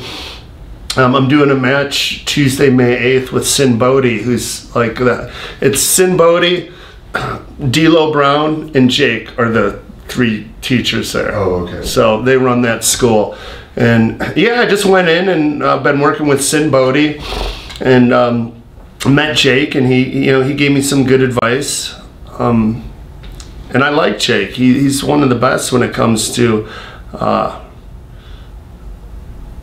cutting promos, in my opinion. Like, I like the way he cuts promos too. He doesn't get all Hulk Hogan up, you know. He just really intense, but you know, he doesn't get all screaming and yelling. You don't have to. I think he cut great promos the way he does. So they're good teachers there. Sin Bodhi, a good teacher. We got a match coming up, and I worked with D'Lo Thursday. Thursday worked with D'Lo for the first time, and that was great too. So yeah, I like those guys. And this is pro wrestling, so yeah, I want to learn as much as I can. So yeah, FSW, train at Jake the Snakes, you know, and it's already leading to work. So I would love to do more stuff with Jake, and it would be nice to even go around. He's booked almost every weekend, but get to the point where I could get booked on some of the same shows and travel with him and get advice from him. And I think just like the early stages of MMA, doing the boxing matches, jiu-jitsu tournaments, just getting better. And that's the way, what I've learned, how you really get better from pro wrestling is by performing, by going in there and performing. So I'm trying to work as much as possible now. Do you know who Harry Smith is? Oh yeah, he was down in Tampa at Batista's camp. Oh, that's right. Did you hear about the incident that happened with Harry and Jake at WrestleCon? No. We were just talking about your experiences with Bobby Lashley and Impact. What are your thoughts on him as a fighter and a wrestler? Guy's a tremendous athlete, but yeah, it's nice being so green to work with someone who's as seasoned as him, because you know, I'm a good listener, and the match was so easy in terms of I just listened to Bobby, you know, and I think it was tough because, and we were just talking about this with D'Lo Brown the other day, when the more moving parts there is to a match, the kind of harder it is for one, and the harder too it is to capture. And I feel on that match there were so many moving parts. There was stuff going on with Dan Lambert and ATT and Colby Covington on the outside the cage, you know, a bunch of people on the inside the cage. So I think they missed you know, some good spots. The cameras were in the wrong angles. There's kind of many moving parts, but still a great experience and great working with Bobby. Someone who's so seasoned and made it easy. Shortly before that, Dan Lambert every year has a Halloween show at American Top Team, a wrestling show. So they brought me and Moose in for that, so we could work with Bobby and Mo and, you know, kind of go through some spots. But yeah, great working with Bobby. I talked to him a lot. Like when I was thinking about joining the WWE, he was one of the guys. I was down in Guatemala calling some fights, and he had a fighter on the card. So we got to hang out around a lot, and I got to pick his brain a lot about pro wrestling. So he gave me a lot of good advice. What do you think about, I guess Dana White has said Brock Lesnar is going to be returning to the UFC, and I guess there's a rumor circulating around out there he might actually get a heavyweight title shot. Yeah, it sounds like the winner of Cormier Miocic. I mean, yeah, Dana wants this. You know, the pay-per-views now are probably getting around 200,000. If you could put someone on a pay-per-view that'll get over 1 million buys, it's like doing 5 pay-per-views in one. Of course Dana White's going to want to do it. Oh, he doesn't deserve it. 1 million pay-per-view buys. No-brainer. Yeah, Brock Lesnar. And see, Brock, you got to hand it to him. You know, he got that tattoo of the dagger because he felt like the WWE was holding him hostage, like he was kind of a prisoner, and then he broke off and, you know, came to UFC, won the title, And then now he went back on his own terms, and man, he's got it made. Like his schedule, he's just on the big events and shit, and he's the champion, right? And he just has a new contract where it's like 600,000 something for every match he has. Yeah, it's awesome. And then he gets to go to WWE, where he probably isn't under the scrutiny of USADA, and work on his strength, and then get off, then come back in the UFC, get in the testing pool, fight, part-timers, and then retire again. It came out that part-timers don't have the same drug testing as the full-timers. Oh, perfect. WWE. That's why when Lesnar failed his last UFC test, he wasn't suspended from WWE. That's awesome. And just one last thing on Lesnar, what do you think his chances are of winning should he get a title shot? I don't know. Like, I think Cormier, from what I hear, Cormier kind of, him and Kane, longtime training partners, but from what I hear, he gets the better of Kane. Kane really put the stamp down on Brock, so my money would be on Cormier if it were Cormier-Brock. But who knows, Miocic, maybe he'll be able to, get Miocic to the ground and wear him out, and I think that would be a more winnable fight for Cormier. For Brock, you mean? I mean, sorry, for Brock, yeah. And CM Punk, I guess he's 0-1. He's going up against another guy that's 0-1 at the upcoming... Yes, come on. Why would they put him in there with a 25-year-old stud Mickey Gall submission special? Come on. Like, that was the stupidest fight ever. The guy's almost 40. He's green. He's just starting in the sport. Like, get him a fight that'll at least be competitive. And now they did. They found him a guy who's 0-1, who's not a spring chicken. So, yes, this is what they should have done the first time. I just think they wanted him to pay his dues, get his ass kicked, and see if he still wanted to do it. And, I mean, come on. He's getting old. How long ago was that fight? Like 2 years ago? Well, I can get in there already, man. You're not getting anybody. Like, trust me, at your age, you're only going to get slower and weaker in reaction. Yeah, you don't got a lot of time left, CM Punk. Get your ass in there and fight.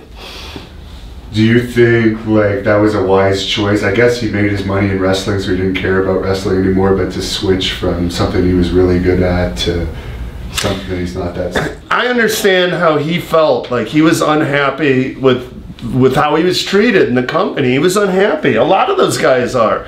Like, like where they take my, even like Batista, it's hard to get your way there. I mean, that's what kind of turned me on. Oh, this will be great. This will be fun pro wrestling. I was like, God, man, these guys aren't too happy. Like, it's a rough life too, man. You talk about going around this big, giant, beautiful world, going to all these places, Europe and Germany and Brazil, and you go all over the world, but your experience of the world's the same, man.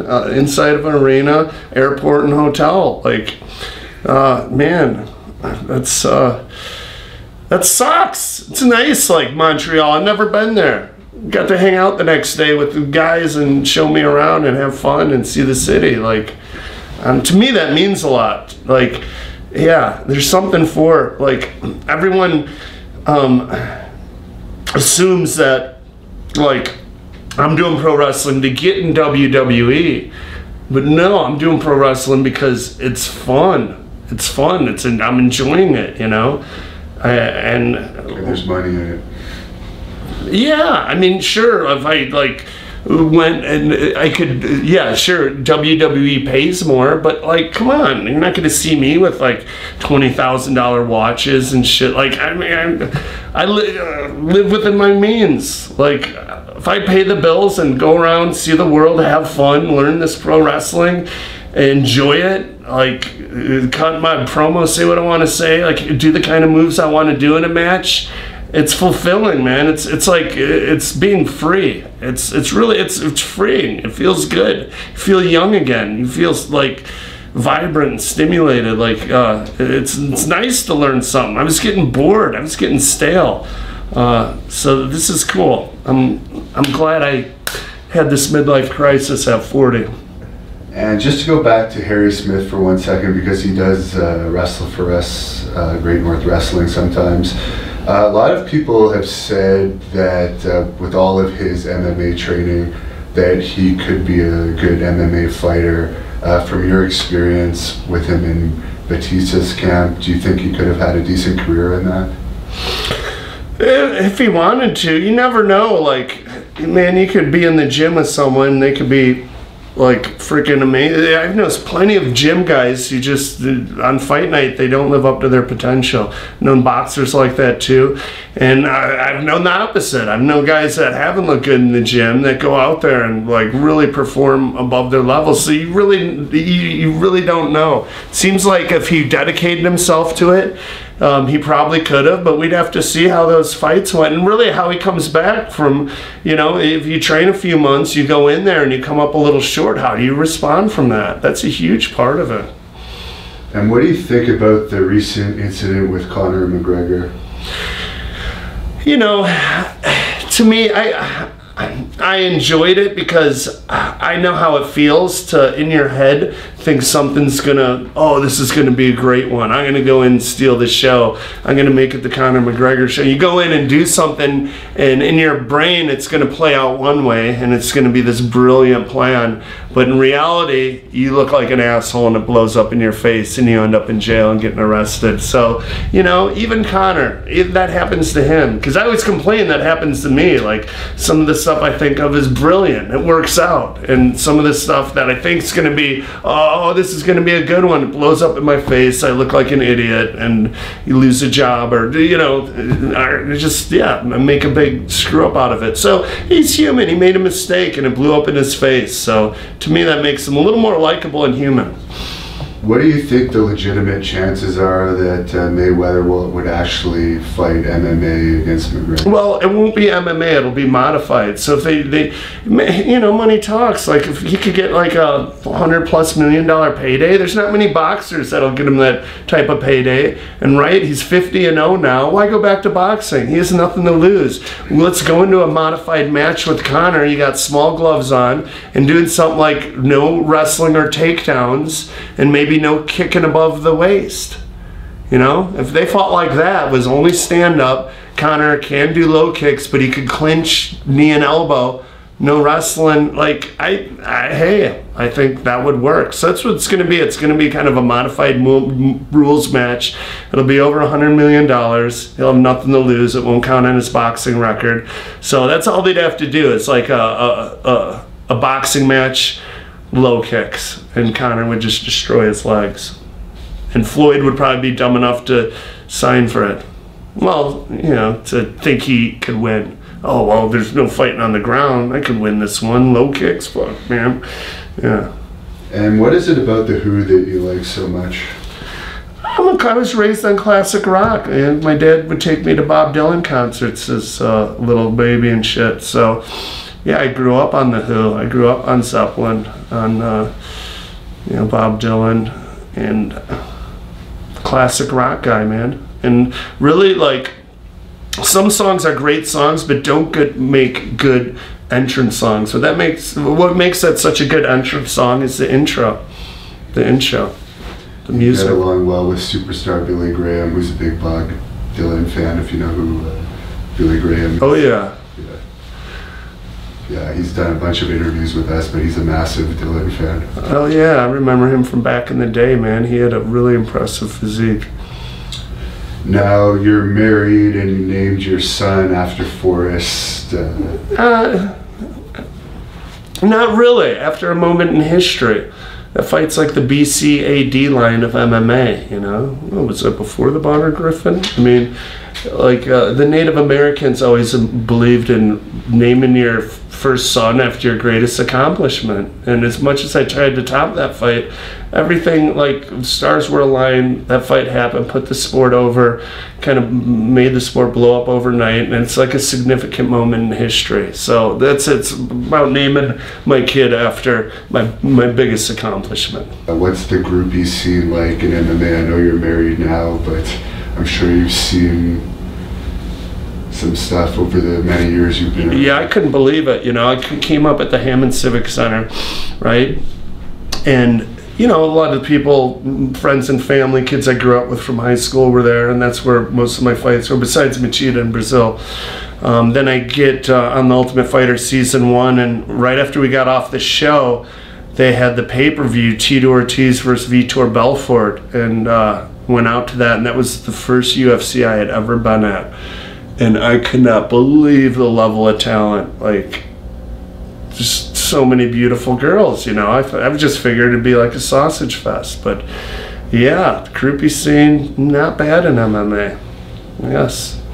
And I'm going to guess because of the training involved in UFC for UFC fighters that the partying is not as crazy as it was in wrestling. Like wrestling was really known for that in the 80s and 90s. Yeah, I mean, you do. You can't get away with it, man. Before your fight, unless you're John Jones, if you're gonna pretty much, if you're partying, man, you're letting it slip. You need your rest, your nutrition, your recovery. Like alcohol just ruins your muscles, you know? It's poison, dehydrates you. It's terrible for your recovery. You don't sleep as well.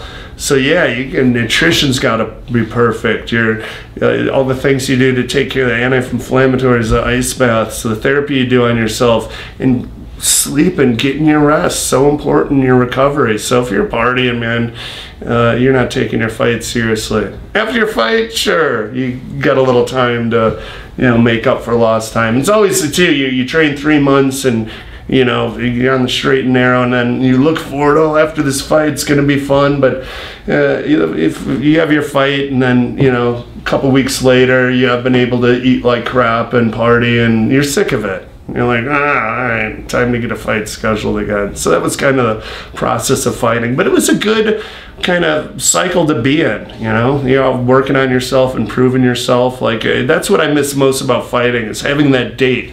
And that's what I'm like getting out of pro wrestling. I got a date. I got a show coming up. Now I got a reason to go and lift weights, you know? Got a reason to go to the wrestling gym, work on some new moves. And I need that. Or else I just get bored easy, you know? And you're also doing stand-up comedy? Yeah, and I just started doing that too. I've done it like, about 4 times now. So, got another gig coming up May 11th when I go back out to North Carolina. Is it the Laugh Factory? Comedy Club there, Charlotte. But, yeah, it's fun too, same thing. It's something new, it's stimulating. Watch comics, you take notes, and you go up. And it's great because you could do like 2 sets in a night. That's what I did my first night. I hosted a comedy night at a strip club where I was the host, and I get up and try like 5 minutes of material, introduce the comic, and he finishes. I come back up, tell a few more jokes, introduce the next comic. But right after that, I went to the South Point. Adam Hunter put me up dirty at 12:30, and I just went up, did a set, about a 15-minute set, and I just took the things that worked in my first show that night and kind of trimmed the fat, the extra words, and discarded the ones that didn't go over as well, and that set went a lot better. And the same idea as the pro wrestling. It's fun, it's stimulating. Like, I feel myself go from show to show and get better and correct mistakes and make improvement, and it makes you feel young again. It's great, and I think it's great. It works hand in hand with the pro wrestling. So I go to a city, I do a pro wrestling show, you know, then I go to a comedy club and do a stand-up set, and, you know, and also too try to get booked, do an MMA seminar the next day at a gym, and that's a good little combo. And, you know, make some money and have fun and do what you love. And if anyone wants to book you, can they just reach you on social? Yeah, I'm pretty reachable. I'm Stephan Bonnar everything. STEPHANBONNAR, but Instagram, Facebook, Twitter, even Snapchat, just Stephan Bonnar. So I'm pretty easy to reach. You want to reach out and get me on your show? Just hit me up, man, because I'm taking bookings. No longer, I was working weekends at a club, so I wasn't, I kind of set my rate pretty high for wrestling because, you know, like, look, it doesn't make sense to go take a wrestling gig if I'm going to lose money and travel all over the place. Yeah, but now I'm no longer working weekends, so I brought my rate down, and I'm learning this pro wrestling, and I want to get better, so I'm trying to get my weekends filled up as much as possible to do wrestling shows and learn the art of pro wrestling. And what's your best advice for an upcoming MMA fighter that might be watching this interview? Honestly, just to have a backup plan. You know, you never know what's going to happen. You know, you could have a career-ending injury, or you just never know. And sometimes it's just luck. You know, it's kind of lucky getting chosen for Ultimate Fighter. I know guys like Jay Heron retired. Like, he had a guy who won every title outside of the UFC, but just had bad UFC draws, you know? And that could happen to you too. So have a backup plan. Like, the thing I hate the most is when I run into a kid at the gym saying, hey, quit my job, I'm doing this MMA full time now. No, you know, do it because you love it, man. You know, I'm a martial artist. I love martial arts, and that's why I did it. I didn't do it to get famous. I never even dreamed of being in the UFC. Like, I didn't think I'd have a UFC career. I just did martial arts. And same with the pro wrestling. I'm doing it because it's fun, and I want to learn the art. You know, not doing it to get famous. I'm doing it because I'm enjoying myself. With all the martial arts and the amateur wrestling and boxing that you've trained in, which one would be like the most that you've used in your fights? Like, which thing has been the most useful? Man, one thing about me, I'm really well-rounded. I got solid jiu-jitsu, good submission defense. Like, I wouldn't say I'm like world class in anything, but everything. Like, I could mix in the boxing, and that's why I do transition from martial art. Get a guy in boxing mode, worry about your hands, and then you set up the spinning back kick, you know. Or get the guy, in Muay Thai mode, and he goes to kick back, and he set up a takedown. So that's it, just kind of blending the arts. Yeah, but really, people know me for kind of even my very first fight. I'm just an aggressive brawler at heart. My very first fight, in the Ironheart crown, I went out there and fought like I do. You're just throwing punches, clinching up, I landed him with some good knees. Got to the ground, passed his guard, mounted him, started blasting him. The round ends, I go back to my school. My trainer, Daniel Viana, was my jiu-jitsu coach at the time. I sit on the school, he goes, what are you doing? We don't fight like that. He goes, go, grab him, get him to the ground. And I'm like, Daniel, look, I'm just trying to learn jiu-jitsu from you. I know how to fight, you know? So I fight the way I fight, you know? So. And finally, is there any message you want to say to your fans to close this off that have watched this interview? I say just look out for me in pro wrestling. It's fun. I'm learning it. I'm getting booked more. And, like, first and foremost, I always thought of myself as an entertainer. So in MMA, it wasn't always about winning. No, it was about just going in there and putting on a fight. And I do. When I get in there, like, no one's ever upset to see me on a fight card. And I want to bring the same thing to pro wrestling. I think, you know, you watch me in there and it's going to be entertaining. Well, thanks for doing this with us, and maybe we'll see you in Great North Wrestling one day. Definitely.